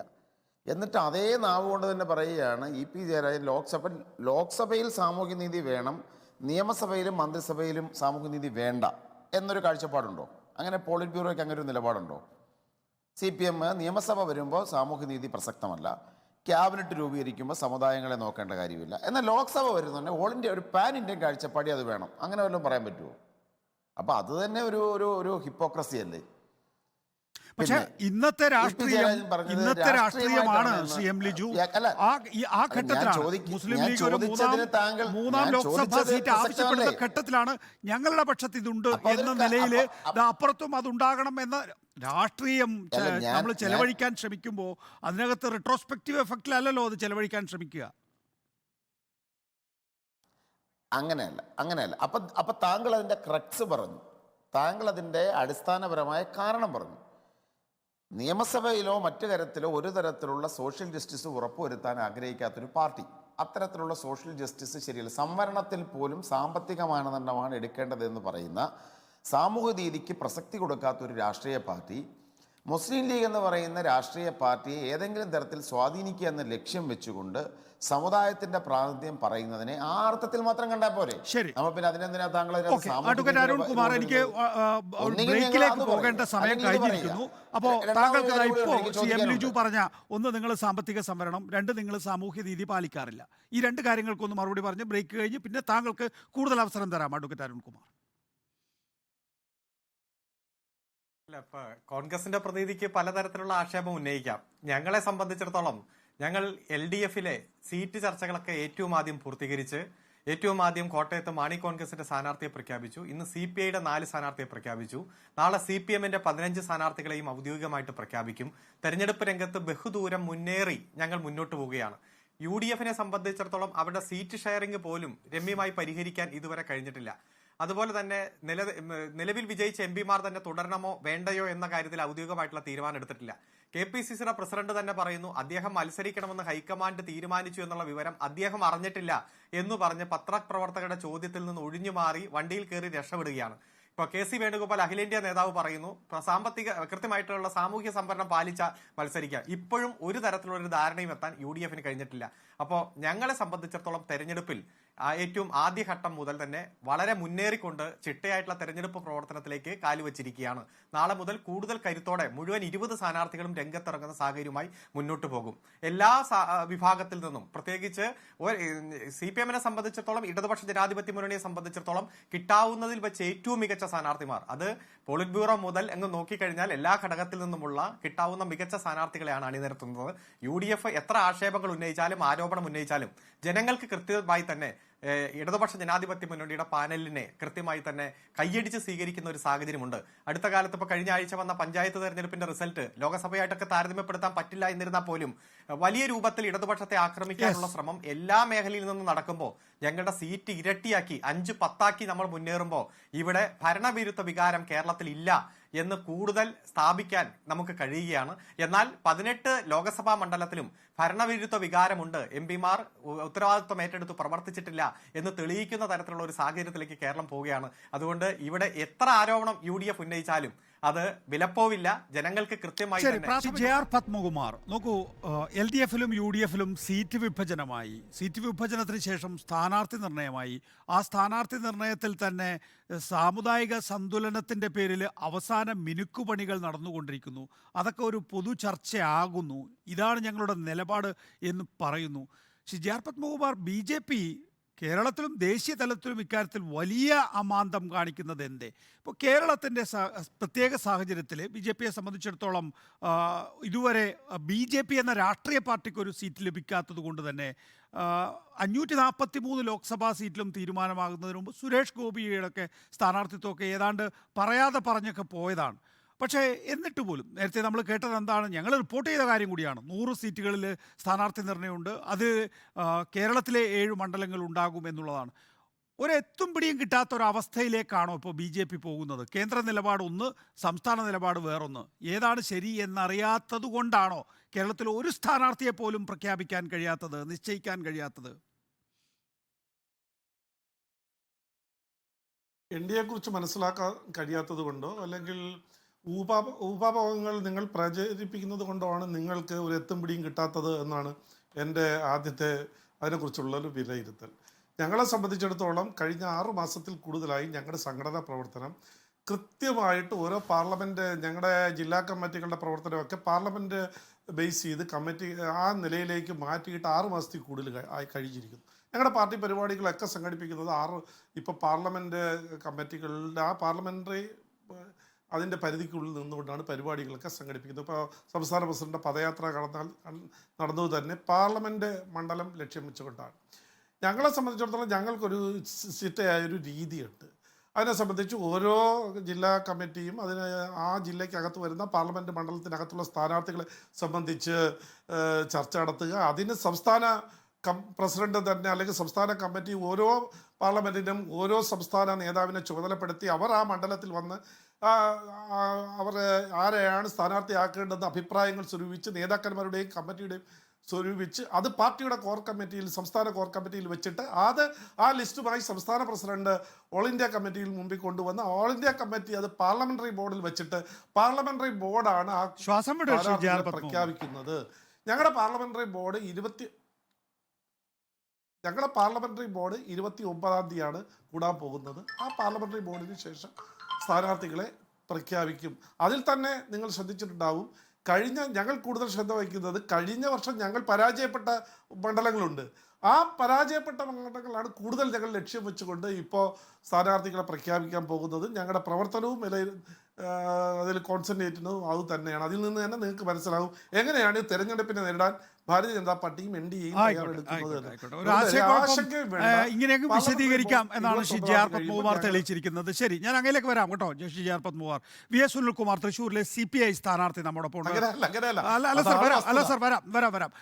ശ്രീ വി എസ് സുനിൽകുമാർ, താങ്കളുടെ പോരാട്ടം UDF-നെതിരെയാണ് എന്ന് പറയുന്നത് എന്തുകൊണ്ടാണ്? BJP അവിടെ സ്ഥാനാർത്ഥിയെ നേരത്തെ അനൗദ്യോഗികമായി പ്രഖ്യാപിച്ചു കഴിഞ്ഞല്ലോ. മാത്രമല്ല സുരേഷ് ഗോപി നിറഞ്ഞു നിൽക്കുകയാണ് തൃശ്ശൂരിങ് എടുക്കാൻ. അല്ല, ആത്യന്തികമായി പാർലമെന്റിലേക്ക് നടക്കുന്ന തെരഞ്ഞെടുപ്പ് BJP രാഷ്ട്രീയത്തിനെതിരാണെന്ന കാര്യത്തിൽ സംശയമൊന്നുമില്ല. പക്ഷെ നിങ്ങളുടെ ചോദ്യം എന്നോട് ചോദിച്ചത് തൃശ്ശൂരിൽ നടക്കുന്ന ത്രികോണ മത്സരവുമായി ബന്ധപ്പെട്ട ചോദ്യത്തിന് ഞാൻ നൽകിയ മറുപടിയിലാണ് UDF-ഉം LDF-ഉം തമ്മിലുള്ള മത്സരത്തെ പറ്റി ഞാൻ അവിടെ പറയാൻ ഇടയാക്കിയിട്ടുള്ളത്. നമ്മൾ ഇന്ത്യൻ രാഷ്ട്രീയത്തിൽ നടക്കുന്ന ഈ വളരെ ക്രൂഷ്യലായ തെരഞ്ഞെടുപ്പ് അവിടെ സുരേഷ് ഗോപിക്ക് ആ നിലയിൽ ഒരു 2ാം സ്ഥാനത്തെത്താനുള്ള റോള് പോലും ഇല്ല എന്നാണോ സുനിൽകുമാറിന്റെ അഭിപ്രായം? അല്ല, അതാണല്ലോ എന്റെ യാഥാർത്ഥ്യം. അത് നമ്മളാരെയും വില കുറച്ച് കാണാൻ വേണ്ടി പറയുന്ന കാര്യങ്ങളല്ല. നമ്മള് വസ്തുതകളും അവിടുത്തെ സാഹചര്യങ്ങളും വെച്ചുകൊണ്ട് പറയുന്ന ഒരു കാര്യമാണ്. കാരണം കഴിഞ്ഞ ഇലക്ഷനിലും ഒക്കെ നടന്നിട്ടുള്ള വോട്ടിന്റെ പാറ്റേണും ഒക്കെ നോക്കി പരിശോധിക്കുമ്പോഴും പിന്നെ നമുക്ക് അവിടുത്തെ ഗ്രൗണ്ട് റിയാലിറ്റി വെച്ചല്ലേ സംസാരിക്കാൻ പറ്റും. അപ്പൊ അങ്ങനെ വെച്ചുകൊണ്ട് തന്നെ പറയുന്ന കാര്യമാണ്. അങ്ങനെയുള്ള മത്സരമാണ് അവിടെ നടക്കുന്നത്. നമ്മളിപ്പോ വസ്തുതകളല്ലാത്ത കാര്യങ്ങൾ ഇലക്ഷൻ സമയത്ത് പറയുന്നത്. നേരത്തെ TN പ്രതാപൻ പറഞ്ഞത് ഞാനും BJP-യും തമ്മിലാണ് മത്സരം എന്നാണ്. അത് അദ്ദേഹത്തിന്റെ അഭിപ്രായമാണല്ലോ. അദ്ദേഹത്തിന്റെ പാർട്ടിക്ക് അങ്ങനെ അഭിപ്രായം ഉണ്ടോ എന്ന് എനിക്കറിയില്ല. അത് അവരോട് ചോദിക്കേണ്ട ചോദ്യങ്ങളാണ്. എന്തുകൊണ്ടാണ് അങ്ങനെ പറയാൻ ഇടയാക്കിയ സാഹചര്യം എന്നുള്ളത്. അത് അദ്ദേഹം മനസ്സിലാക്കേണ്ട ഒരു കാര്യം, അദ്ദേഹത്തോട് 5 കൊല്ലം MP ആയിരുന്നിട്ട് നമ്മൾ ഇന്ത്യയിൽ നേരിടുന്ന മുഖ്യ രാഷ്ട്രീയ പാർട്ടിക്ക് അവിടെ 2ാം സ്ഥാനത്ത് എത്താൻ കഴിഞ്ഞു എന്ന് പറഞ്ഞാൽ അത് ആരുടെ പരാജയമാണെന്ന് കൂടി പറയാൻ അദ്ദേഹം ബാധ്യസ്ഥനാണ്. അപ്പൊ അത് നമ്മൾ അങ്ങനെ വിലയിരുത്തി പോകുന്നത് ശരിയല്ല. ഞാനതിന് അങ്ങനെ മറുപടി പറയാൻ ഇഷ്ടപ്പെടുന്നുള്ളൂ. മറ്റു രീതിയിലേക്ക് പോകാൻ താല്പര്യപ്പെടുന്നില്ല. TN പ്രതാപനും VS സുനിൽകുമാറും തമ്മിൽ വലിയ സൗഹൃദത്തിലാണ് എന്നാണ് കേട്ടിട്ടുള്ളത്. നിങ്ങൾ തമ്മിൽ നേരിട്ട് മത്സരിക്കുന്നത് ഒഴിവാക്കാൻ മണ്ഡലം മാറുക പോലും ഉണ്ടായിട്ടുണ്ട് എന്നുള്ളതും നമ്മൾ മുൻ നിയമസഭാ തെരഞ്ഞെടുപ്പുകൾ കണ്ടിട്ടുള്ളതാണ്. TN പ്രതാപനുമായി മത്സരിക്കുന്നതിനുള്ള കോൺഫിഡൻസ് ഇപ്പോൾ സുനിൽകുമാറിനുണ്ടോ? കാരണം നിങ്ങൾ രണ്ടുപേരും നിയമസഭയിൽ വളരെ ജനകീയരായ ജനപ്രതിനിധികളായിരുന്നു. ഇപ്പോൾ നിങ്ങൾ തമ്മിൽ നേരിട്ട് ഏറ്റുമുട്ടുന്നു. സുനിൽകുമാർ, കഴിഞ്ഞ തെരഞ്ഞെടുപ്പുകളിലെല്ലാം CPIക്ക് വലിയ പരാജയം ഏറ്റുവാങ്ങേണ്ടി വന്നിട്ടുണ്ടല്ലോ. ആ മണ്ഡലത്തിൽ ജയിക്കാനാകൂ എന്നുള്ള ആത്മവിശ്വാസം താങ്കളെ സംബന്ധിച്ചിടത്തോളം ഉണ്ടോ? 100% എനിക്ക് ആത്മവിശ്വാസമുണ്ട്, അതിൽ സംശയമൊന്നുമില്ല. പിന്നെ ഞാനും ടിയനും തമ്മിലുള്ള ബന്ധം അത് തെരഞ്ഞെടുപ്പുമായി ബന്ധപ്പെട്ടിട്ടുള്ള മത്സരത്തെ അടിസ്ഥാനപ്പെടുത്തിയിട്ടുള്ളതല്ല. ഞങ്ങൾ രണ്ട് രാഷ്ട്രീയ പാർട്ടിയിൽപ്പെട്ട ആൾക്കാരാണ്. ഞങ്ങൾക്കിടയിൽ സൗഹൃദങ്ങളുണ്ട്. അത് ഇപ്പോ ടി.എൻ. പ്രതാപനായിട്ട് മാത്രമല്ല, വി.ഡി. സതീശനായിട്ട് ഞാൻ വളരെ അടുത്ത ബന്ധമുള്ള ആളാണ്. അപ്പൊ രാഷ്ട്രീയത്തിൽ ബന്ധങ്ങളും സ്നേഹബന്ധങ്ങളും വ്യക്തിബന്ധങ്ങളൊക്കെ സൂക്ഷിച്ചുകൊണ്ട് നമുക്കിടയിലുള്ള രാഷ്ട്രീയത്തെ കൃത്യമായി ഉയർത്തിപ്പിടിക്കുക എന്ന സമീപനം സ്വീകരിക്കുന്ന വ്യക്തികളാണ്, അല്ലെങ്കിൽ ആ നിലയിൽ പ്രവർത്തിക്കാൻ ഇഷ്ടപ്പെടുന്ന ഒരാളാണ് ഞാൻ. അപ്പൊ അതുകൊണ്ട് നമ്മൾക്കിടയിൽ ഈ തെരഞ്ഞെടുപ്പിന്റെ ഒരു ഘട്ടത്തിലും വ്യക്തിപരമായ ഒരു തരത്തിലുള്ള ആരോപണങ്ങളോ അല്ലെങ്കിൽ ആ രീതിയിലുള്ള വാദപ്രതിവാദങ്ങൾക്കൊന്നും ഇടവരുത്താൻ ഞാൻ ആഗ്രഹിക്കുന്നില്ല. ശരി, അതായിക്കോട്ടെ. ഞാൻ ചോദിച്ചു എന്ന് മാത്രമേ ഉള്ളൂ. ദയവായി തുടരുക. ശ്രീ ജെ.ആർ. പത്മകുമാർ, വി.എസ്. സുനിൽകുമാർ പറയുന്നു ഞങ്ങൾ UDF-നെതിരെയാണ് മത്സരിക്കുന്നത് എന്ന്. ടി.എൻ. പ്രതാപൻ പറയുന്നു ഞാനും BJP-യും തമ്മിലാണ് മത്സരം എന്ന്. ടി.എൻ. പ്രതാപന്റെ പാർട്ടിയായ കോൺഗ്രസ് പറയുന്നു അല്ല, ഞങ്ങളും LDF-ഉം തമ്മിൽ തന്നെയാണ് മത്സരമെന്ന്. ആകെ കൺഫ്യൂഷൻ ആയല്ലോ. അത് കൺഫ്യൂഷൻ ഞങ്ങൾക്കല്ല, ഞങ്ങൾക്കെതിരെ മത്സരിക്കുന്ന ആളുകൾക്കാണ്. ഇപ്പോൾ പ്രതാപൻ പറയുന്നത്, UDF പറയുന്നത്, LDF പറയുന്നത് എന്തിനാ? BJP-യെ പരാജയപ്പെടുത്താൻ വേണ്ടിയിട്ടാണ്, ഞങ്ങൾ മോഡിയെ പരാജയപ്പെടുത്താൻ വേണ്ടിയാണ് മത്സരിക്കുന്നത്. അതിൽ തന്നെ ഒരു വൈരുദ്ധ്യമില്ല. ഇത് രണ്ടുപേരും കൂടി ഒരുമിച്ച് മത്സരിച്ചാൽ പോരെ. അപ്പോൾ അതല്ലല്ലോ പ്രശ്നം ഇവിടെ. അവർക്ക് അവർക്ക് അധികാരം കൈ കിട്ടണം, ഓരോ മുന്നണിക്കും കൈ കിട്ടണം. അതിന് കേരളത്തിലെ ജനങ്ങളെ പറ്റിക്കുക എന്നുള്ളതാണ്, പറഞ്ഞു പറ്റിക്കുക എന്നുള്ളതാണ്. അല്ലാതെ ഒരു ഐഡിയോളജിയുടെ അടിസ്ഥാനത്തിലല്ലല്ലോ. അങ്ങനെയാണെങ്കിൽ 10 ഇപ്പോൾ പല സംസ്ഥാനങ്ങളിലും ധാരണ ഉണ്ടായതുപോലെ 10 സീറ്റ് വീതിച്ചെടുത്തിട്ട് BJP-ക്കെതിരെ ഫൈറ്റ് ചെയ്താൽ പോരെ. അങ്ങനെയല്ല. അവരുടെ താല്പര്യം എന്ന് പറഞ്ഞാൽ ഈ ജനങ്ങളെ പരസ്പരം. പക്ഷെ അവിടെ ഒരു നേരത്തെ ഉണ്ടായിരുന്ന ഒരു എഡ്ജ്, സുരേഷ് ഗോപിയെ നേരത്തെ തന്നെ പ്രഖ്യാപിച്ച ഒരു എഡ്ജ്, അത് നിലനിർത്താൻ ഇപ്പോഴത്തെ ഒരു കൂട്ടക്കലാപത്തിൽ സാധിക്കുന്നുണ്ടോ ശ്രീ ജെ.ആർ. പത്മകുമാർ? ഒരു തൃശ്ശൂരെ പോലൊരു ലോക്സഭാ സീറ്റിൽ സ്ഥാനാർത്ഥിയെ നേരത്തെ അനൗപചാരികമായി തീരുമാനിച്ചിട്ട് അത് പ്രഖ്യാപിക്കാൻ കഴിയുന്നില്ല എന്ന് വരികില് നോക്കൂ, പ്രചരണത്തിൽ ഇപ്പോൾ വി.എസ്. സുനിൽകുമാറൊക്കെ നാളെ നിറഞ്ഞു നിൽക്കും. ടി.എൻ. പ്രതാപൻ ഓൾറെഡി ചോരെഴുത്ത് തുടങ്ങിക്കഴിഞ്ഞിരിക്കുന്നു. അല്ല, ഞങ്ങളുടെ രാഷ്ട്രീയ പ്രവർത്തനത്തെ നിങ്ങൾ അണ്ടർ എസ്റ്റിമേറ്റ് ചെയ്യേണ്ട കാര്യമൊന്നുമില്ല. ഞങ്ങൾക്ക് സ്ഥാനാർത്ഥിയെ പ്രഖ്യാപിക്കുകയും അതനുസരിച്ച് പ്രവർത്തനം നടത്തുകയും ചെയ്യാൻ ഒരു ബുദ്ധിമുട്ടില്ല. അതല്ല ഞാൻ നേരത്തെ പറഞ്ഞത്. 6 മാസം മുമ്പ് ഞങ്ങൾ സംഘടനാ പ്രവർത്തനം തുടങ്ങി, ഇലക്ഷൻ പ്രവർത്തനം തുടങ്ങി. സ്ഥാനാർത്ഥി ആര് എന്നുള്ളതല്ലല്ലോ പ്രശ്നം. ഞങ്ങളുടെ ഐഡിയോളജി ജനങ്ങളിൽ എത്തിക്കുക എന്നുള്ളതാണ്. സ്ഥാനാർത്ഥിക്കും അതിലൊരു പങ്കുണ്ട്. അതിന് ധാരാളം സമയം, ഇലക്ഷൻ പ്രഖ്യാപിച്ചിട്ടില്ല, അതിന് ധാരാളം സമയമുണ്ട്. ഞങ്ങളുടെ സംഘടനാ പ്രവർത്തനം ആരംഭിച്ചു കഴിഞ്ഞു എന്ന് വളരെ പ്രധാനപ്പെട്ട ഒരു കാര്യമാണ് ഇപ്പോൾ ശ്രീ ജെ.ആർ. പത്മകുമാർ പറഞ്ഞത്. സുനിൽകുമാർ, താങ്കൾ കേട്ടുവെങ്കിൽ നോക്കൂ, ഇതിനകം തന്നെ സുരേഷ് ഗോപി അനൗപചാരികമായി സ്ഥാനാർത്ഥിയാണെന്ന് നമുക്ക് എല്ലാവർക്കും അറിയാം. അവിടെ എത്രയോ സമ്മേളനങ്ങൾ നടന്നിരിക്കുന്നു. നരേന്ദ്രമോദിയുടെയും അമിത്ഷായുടെയും നേതൃത്വത്തിൽ സുരേഷ് ഗോപിയുടെ കല്യാണം തന്നെ ഒരു വലിയ ഇവൻ്റായിരുന്നു. ഇപ്പോൾ ക്രിസ്ത്യൻ വോട്ടുകൾക്ക് വേണ്ടി 1951 വെടിവെപ്പിൽ മരിച്ചിട്ടുള്ള ആളുകളുടെ ശവകുടീരത്തിലൊക്കെ കെ സുരേന്ദ്രൻ പോവുകയാണ്. ആ നിലയിൽ ക്രൈസ്തവ വോട്ടുകൾ, സംഘടനാപരമായ നടപടികൾ വളരെയധികം മുന്നോട്ട് പോയി. അപ്പോൾ പിന്നെ സ്ഥാനാർത്ഥിയെ പ്രഖ്യാപിക്കുക എന്നൊക്കെ പറയുന്നത് ഒരു അനിവാര്യതയല്ല എന്നാണ് BJP അതിനെ വിശദീകരിക്കുന്നത്. ശ്രീ വി.എസ്. സുനിൽകുമാർ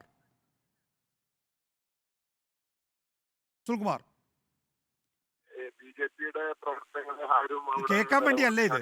ഒന്ന് പറയൂ സർ. ഇപ്പൊ കേൾക്കുന്നുണ്ടോ? കേൾക്കുന്നുണ്ടോ? അല്ല, പത്മകുമാർ ജി അദ്ദേഹം പറഞ്ഞു BJP-യുടെ തെരഞ്ഞെടുപ്പ് പ്രവർത്തനങ്ങളെ ആരും അണ്ടർ എസ്റ്റിമേറ്റ് ചെയ്യുന്നില്ല. കാരണം BJP-ക്ക് നമുക്ക് ചെയ്യാൻ കഴിയാത്ത പല കാര്യങ്ങളും എല്ലായിടത്തും ചെയ്യാൻ കഴിയുള്ളൂ. കാരണം ഇന്ത്യയിൽ തന്നെ ഏറ്റവും അധികം കോർപ്പറേറ്റുകളുടെ ഫണ്ട് വാങ്ങിയിട്ടുള്ള ഒരു മുന്നണിയാണ്, അല്ലെങ്കിൽ പ്രസ്ഥാനമാണ് BJP. അപ്പം തെരഞ്ഞെടുപ്പില് പലതരത്തിലുള്ള പ്രവർത്തനങ്ങളുണ്ട്. അപ്പൊ ആ പ്രവർത്തനങ്ങളെല്ലാം നല്ല നിലയിൽ കൊണ്ടുപോകാൻ ദ്രവ്യം അവർക്ക് ധാരാളം ആൾക്കാരാണ്. അങ്ങനെ പല കാര്യങ്ങളും അവർക്ക് മറ്റാരേക്കാളും കൂടുതൽ ചെയ്യേണ്ടത് പക്ഷേ കഴിഞ്ഞേക്കുമെന്ന കാര്യത്തിൽ ആർക്കെങ്കിലും സംശയമുണ്ടോ? മാത്രമല്ല, അവരുടേതായ രീതിയിലുള്ള അവരുടെ സ്വാധീനം അവരവിടെ ഉയർത്തിക്കൊണ്ടുവരാൻ ശ്രമിക്കുന്ന കാര്യത്തിലും ആർക്കും സംശയം വേണ്ട. അതൊക്കെ ഉണ്ട് എന്ന് കണ്ടുകൊണ്ട് തന്നെയാണല്ലോ നമ്മൾ തെരഞ്ഞെടുപ്പിൽ മത്സരിക്കുന്നത്. അല്ലാതെ നമുക്കെതിരായി മത്സരിക്കുന്ന ആളുകളെ വില കുറച്ച് കണ്ടുകൊണ്ടോ അവരുടെ പ്രവർത്തനങ്ങളെ വളരെ മോശമാണ് ചിത്രീകരിച്ചുകൊണ്ടൊന്നും. ഒരു അഡ്വാൻറ്റേജ് എന്ന് പറയുന്നത് BJP-ക്ക് സുരേഷ് ഗോപിയെ നേരത്തെ രംഗത്തിറക്കാൻ കഴിഞ്ഞിരുന്നു. സുനിൽകുമാറിന്റെ കാര്യത്തിലൊക്കെ അവസാന നിമിഷം വരെ ആശയക്കുഴപ്പം ഉണ്ടായിരുന്നു. ടി എൻ പ്രതാപൻ്റെ കാര്യത്തിനകത്തുള്ള ഒരേ ഒരു ആശയക്കുഴപ്പം എന്ന് പറഞ്ഞാൽ T N Prathapan Lok Sabha seat വിട്ട് നിയമസഭാ സീറ്റിലേക്ക് പോകണമെന്നുള്ളതായിരുന്നു. അക്കാര്യത്തിലും ആരും മാറേണ്ടതില്ല എന്നുള്ള തീരുമാനം എടുത്ത നികേഷ് തെരഞ്ഞെടുപ്പിന്റെ വഞ്ചി മുന്നോട്ട് പോകുമ്പോൾ അതിൽ കിടന്ന് ഓടേണ്ട കാര്യമില്ലല്ലോ.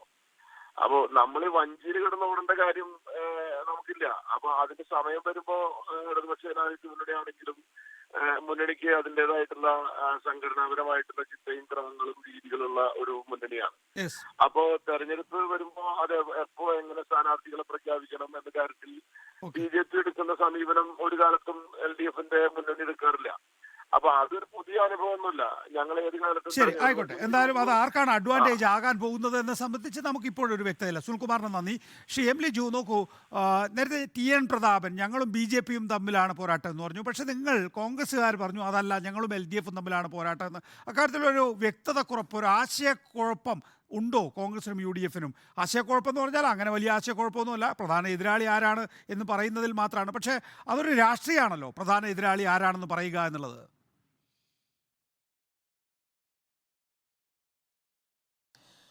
കേരളത്തിലെ കോൺഗ്രസിൻ്റെ പ്രധാന എതിരാളികൾ, ഇപ്പം നമ്മൾ ആശയപരമായി പ്രധാന എതിരാളി BJP ആണെന്ന കാര്യത്തിൽ സംശയമൊന്നും തന്നെ വേണ്ട. ആശയം, ഒരു രാഷ്ട്രീയ ആശയം എന്ന നിലയിൽ ഞങ്ങൾ ഏറ്റവും കൂടുതൽ എതിർക്കുന്നത് വർഗീയതയാണ്. അപ്പോൾ അതുകൊണ്ട് ദേശീയ തലത്തിൽ കോൺഗ്രസിൻ്റെ ഏറ്റവും പ്രധാനപ്പെട്ട ശത്രു എന്നത് BJP തന്നെയാണ്. പക്ഷേ ഒരു രാഷ്ട്രീയ മത്സരം കേരളത്തിൽ നടക്കുന്നത് LDFും UDFും തമ്മിലാണ് എന്ന കാര്യത്തിൽ യാതൊരു സംശയവും ആർക്കുമില്ല.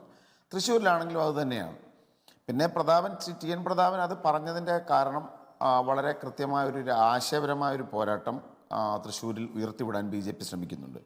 നരേന്ദ്രമോദി തന്നെ ഇത്തവണ 2 തവണ ശ്രീ സുരേഷ് ഗോപിയുടെ കാര്യവുമായി ബന്ധപ്പെട്ട് കേരളത്തിലെത്തി. അപ്പോൾ ആ ഒരു ശക്തമായ ഒരു ആശയ പോരാട്ടം അവിടെയുണ്ട് എന്ന കാര്യം കൂടി ഉയർത്തിപ്പിടിക്കാനാവണം ശ്രീ TN പ്രതാപൻ അങ്ങനെ പറഞ്ഞത്. മത്സരം തീർച്ചയായിട്ടും കേരളത്തിലുടനീളം നടക്കുന്നത് LDFും UDFും തമ്മിലാണ്.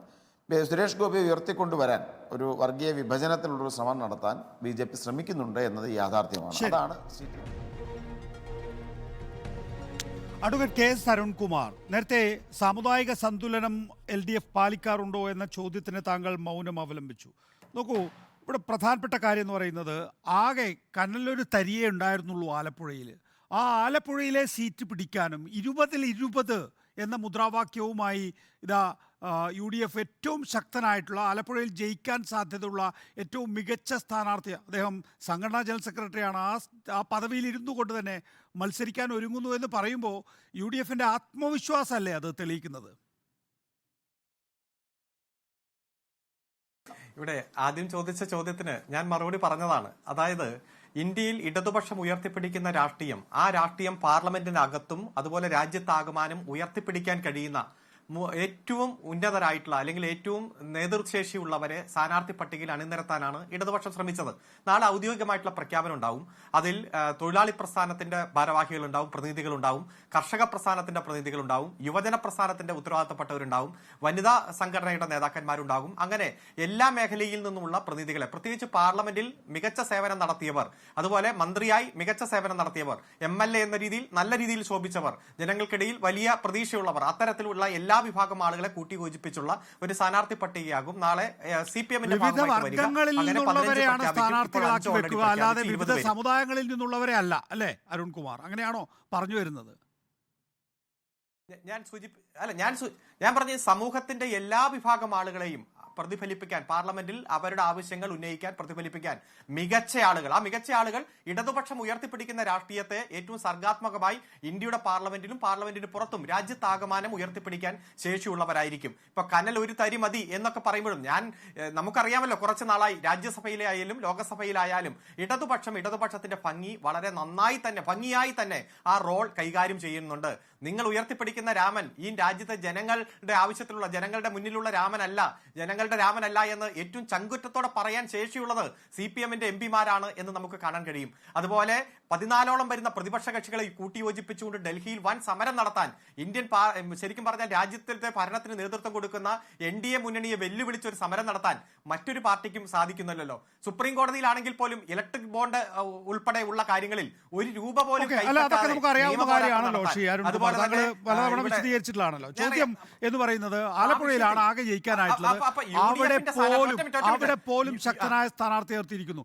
എം വി ജയരാജന് പകരം എം വി ജയരാജനെതിരായി കെ സുധാകരൻ വേണം എന്ന നിലപാടെടുക്കുന്നു. അത് രണ്ടു കാരണങ്ങൾ കൊണ്ട്.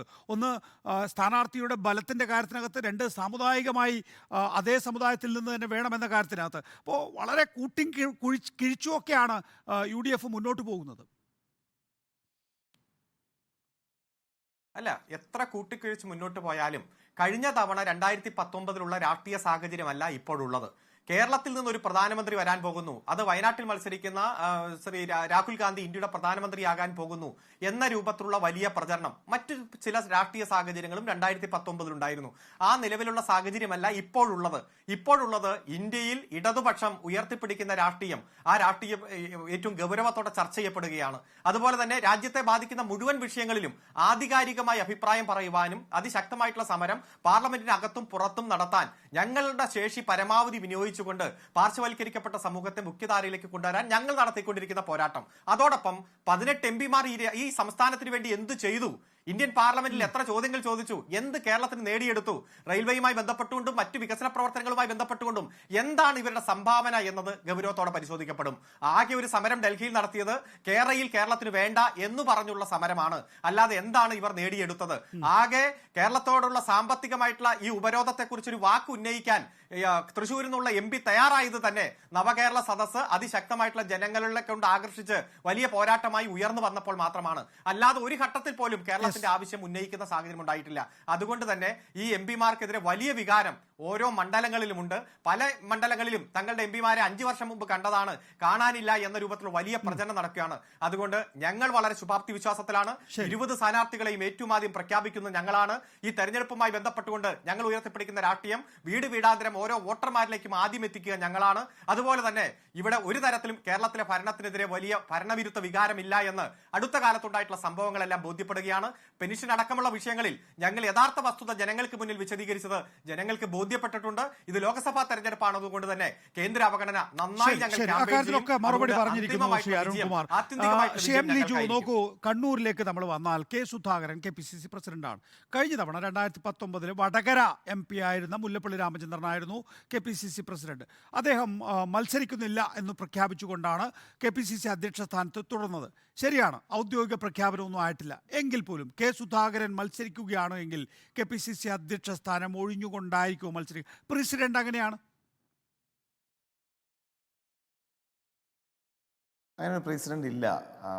പിന്നെ ശ്രീ നികേഷ് കുമാർ, KPCC പ്രസിഡന്റായിട്ടുള്ള നേതാക്കന്മാർ നിരവധി തവണ കേരളത്തിൽ മത്സരിച്ചിട്ടുണ്ട്. ഇപ്പോൾ തന്നെ ശ്രീ രമേശ് ചെന്നിത്തല KPCC പ്രസിഡന്റ് ആയിരിക്കുമ്പോഴാണല്ലോ അദ്ദേഹം നിയമസഭയിലേക്ക് മത്സരിച്ചത്. അദ്ദേഹം KPCC പ്രസ്ഥാനം ഒഴിഞ്ഞിട്ടുണ്ടോ? അപ്പോൾ അതുകൊണ്ട് അതൊരു സാങ്കല്പികമായ, താങ്കളൊരു പ്രസിഡന്റ് ഉണ്ട്. ഞാനിതിന് മറുപടി പറഞ്ഞതിന് എന്താണെന്നറിയാമോ? ഒരു ഉത്തരവാദിത്തപ്പെട്ട പ്രധാനപ്പെട്ട ഒരു മാധ്യമ പ്രവർത്തകൻ അങ്ങനെ ഒരു പ്രസിഡന്റ് ഉണ്ട് എന്ന് പറഞ്ഞു നോക്കുമ്പോൾ അങ്ങനെ ഇല്ല എന്ന് പറയുന്നത് ശ്രീ കെ സുധാകരന്റെ സ്ഥാനാർത്ഥിത്വം പ്രഖ്യാപിക്കേണ്ടത് അല്ല. ഞാൻ പറഞ്ഞത് അതെങ്ങനെ പ്രസിഡന്റ് ആവും? അതൊരു ഇൻസിഡന്റ് ആണ്. ഇൻസിഡന്റും പ്രസിഡന്റും തമ്മിൽ വ്യത്യാസമില്ലേ ശ്രീ നികേഷ് കുമാർ? പ്രസിഡന്റ് എന്ന് പറഞ്ഞു കഴിഞ്ഞാൽ എന്താണ്? അതൊരു കീഴ്വഴക്കമാണ്. ഒരു സംഭവം എടുത്തുകൊണ്ടിട്ട് അത് പ്രസിഡന്റ് ആണെന്ന് പറയുന്നത് എങ്ങനെയാണ്? അപ്പോൾ താങ്കൾ ഇൻസിഡന്റും പ്രസിഡന്റിനെ ഒന്നാക്കി കാണുന്നത് ശരിയല്ല. അതൊരു ഇൻസിഡന്റ് മാത്രമാണ് എന്നാണ് അതിനെക്കുറിച്ച് എനിക്ക് പറയാനുള്ളത്. അപ്പോൾ അതുകൊണ്ടാണ് അങ്ങനെ പറഞ്ഞത്. അപ്പോൾ അതുകൊണ്ട് അതൊരു സാങ്കല്പിക ചോദ്യവും അത് പ്രസിഡന്റ് ആണെന്ന് താങ്കൾ പറഞ്ഞത് തെറ്റുമാണ്. അതാണ് എനിക്ക് കണ്ണൂരിനെ സംബന്ധിച്ച് പറയാനുള്ളത്. അത് കോൺഗ്രസ് ഹൈക്കമാൻഡ് തീരുമാനിക്കേണ്ട കാര്യമാണ്. പിന്നെ ഇവിടെ ശ്രീ അരുൺകുമാർ പറഞ്ഞ കാര്യങ്ങൾ, ഇപ്പോൾ ഇതൊരു ലോക്സഭാ തെരഞ്ഞെടുപ്പ്, അതിൽ 2-3 കാര്യങ്ങളാണ് അദ്ദേഹം മുന്നോട്ട് വെച്ചത്. ഒന്ന്, ഇടതുപക്ഷത്തിൻ്റെ പ്രസക്തിയാണോ ഇന്ത്യൻ നാഷണൽ കോൺഗ്രസിൻ്റെ പ്രസക്തിയാണോ ഈ ദേശീയ തെരഞ്ഞെടുപ്പിൽ ജനം കൺസിഡർ ചെയ്യുന്നത്?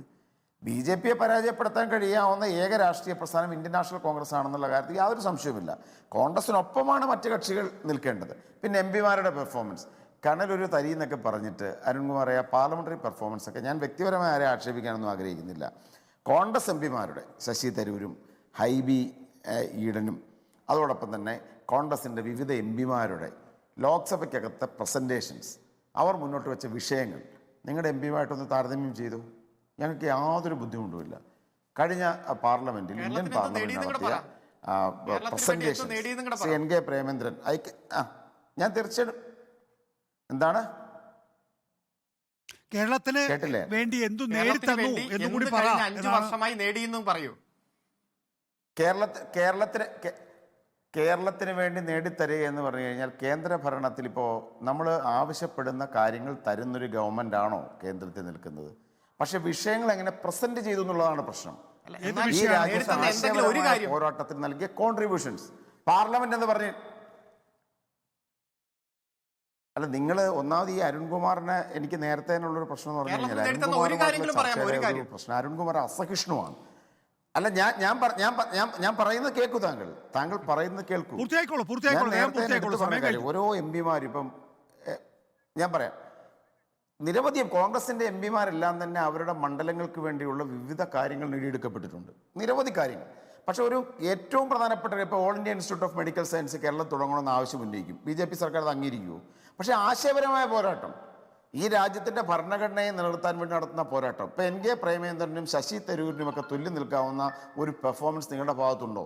എന്താണ് AM ആരിഫിന്റെ കോൺട്രിബ്യൂഷൻ? എന്താ? നിങ്ങളുടെ ഒരേ ഒരു MP ആയിരുന്നല്ലോ ശ്രീ AM ആരിഫ്. അദ്ദേഹം പാർലമെന്റിൽ നടത്തിയ ഒരു വൃത്തിയായ ഒരു പ്രസന്റേഷൻ, ഒരു കാര്യം ഞാൻ വ്യക്തിപരമായി ആക്ഷേപിക്കുന്നതല്ല, പക്ഷെ എന്താണ് അദ്ദേഹത്തിന്റെ ഒരു കനലിന്റെ ഒരു പെർഫോമൻസ് എന്താണ് ഇന്ത്യൻ പാർലമെന്റിൽ? എന്തെങ്കിലും നിങ്ങൾക്ക് പറയാനുണ്ടോ? കോൺഗ്രസിന് MP മാരുമായി താരതമ്യം ചെയ്യപ്പെടുത്താവുന്ന എന്തെങ്കിലും ഒന്ന്? പൗരത്വ ഭേദഗതി വിഷയമായാലും കാശ്മീർ വിഷയത്തിലുമെല്ലാം ഏറ്റവും നന്നായി ഒന്നുമില്ല. അത് വല്ല മനസ്സ് നിങ്ങൾ ഈ ഞാൻ സത്യത്തിൽ അത് ഇങ്ങനെ ഒരു അത്തരം ഒരു പറയുന്നത് തന്നെ തെറ്റാണെന്നുള്ളതുകൊണ്ട് ഞാൻ അതിനെക്കുറിച്ച് കടക്കുന്നില്ല. പക്ഷെ ജനത്തിനറിയാം, പാർലമെന്റിൽ കണ്ടതാണ്. ശരി, നോക്കൂ, കനലൊരു തരിക്ക് കനലാക്കാൻ അതിനകത്ത് തർക്കിച്ചിട്ട് കാര്യമില്ല, തർക്കിച്ചാൽ ഇവിടെ എത്തില്ല. ഷിജാർ പത്മകുമാർ നോക്കൂ, AICC പ്രസിഡന്റ് മല്ലികാർജുൻ ഖാർഗെ മത്സരിക്കുന്നു, രാഹുൽ ഗാന്ധി മത്സരിക്കും ഉറപ്പായും. കേരളത്തിലുണ്ടോ എന്ന് മാത്രമേ നമുക്ക് അറിയാൻ ബാക്കിയുള്ളൂ. അതുപോലെ KC വേണുഗോപാൽ സംഘടനാ ജനറൽ സെക്രട്ടറി, KPCC പ്രസിഡന്റ് മത്സരിക്കുന്നു. അങ്ങനെ ലഭ്യമായിട്ടുള്ള എല്ലാ സ്ഥാനാർത്ഥികളും UDFന്റെ ഭാഗത്താണെങ്കിൽ പോളിറ്റ് ബ്യൂറോ അംഗം മുതൽ ലോക്കൽ കമ്മിറ്റി അംഗം വരെയുള്ളവർ LDFന്റെ ഭാഗത്തു നിന്നും മത്സരിക്കുന്നു. കളം ഒരുങ്ങി JR പത്മകുമാർ, നിങ്ങൾ എന്ത് നോക്കി നിൽക്കുകയാണ്? അല്ലല്ല, ഞാൻ ഒരു പൊതു കാര്യം പറഞ്ഞോട്ടെ. നമ്മുടെ അരുൺകുമാർ ചില കാര്യങ്ങൾ പറഞ്ഞത് ശ്രദ്ധിച്ചിട്ടുണ്ടാവില്ല. കാര്യം രാഹുൽ ഗാന്ധി മത്സരിച്ച് പ്രധാനമന്ത്രിയാവുന്നുള്ളൊരു ധാരണ 19 ഉണ്ടായിരുന്നു. ഇപ്പം അതില്ല എന്ന് അദ്ദേഹത്തിന് സമ്മതിക്കുന്നു. അപ്പോൾ എന്താണ് UDFന്റെ പ്രസക്തി എന്ന് അദ്ദേഹം തന്നെ പറഞ്ഞു. രണ്ടാമത് 18 MP മാര് അതൊരു കഴിവുകെട്ട ആളുകളാണ്. ഇതൊക്കെ തന്നെയാണ് ഞങ്ങൾക്ക് പറയാനുള്ളത്. പിന്നെ ഈ കനൽ ഒരു തരിയും പിന്നെ DMKയുടെ ഔദാര്യത്തിൽ ഒരു MP കിട്ടിയെ കൂടെ വെച്ചുകൊണ്ട് ഇന്ത്യയിൽ എന്താ ചെയ്യാൻ പോകുന്നത്? അപ്പോൾ ഈ കാര്യവും ജനങ്ങൾ വിലയിരുത്തും. അപ്പോൾ ഈ രണ്ട് കാര്യങ്ങളും വിലയിരുത്തുമ്പോൾ തീർച്ചയായിട്ടും NDAക്ക് അനുകൂലമായി ജനങ്ങൾ ചിന്തിക്കും. അത് തന്നെയാണ് ഞങ്ങളുടെ ശുഭപ്രതീക്ഷയും വിശ്വാസവും. വളരെ നന്ദി Shri JR Padmakumar, Annie Raja, advocate KS Arunkumar, M Liju, ഒപ്പം തന്നെ VS സുനിൽകുമാർ. ചർച്ചയിൽ പങ്കെടുത്തതിന് നന്ദി.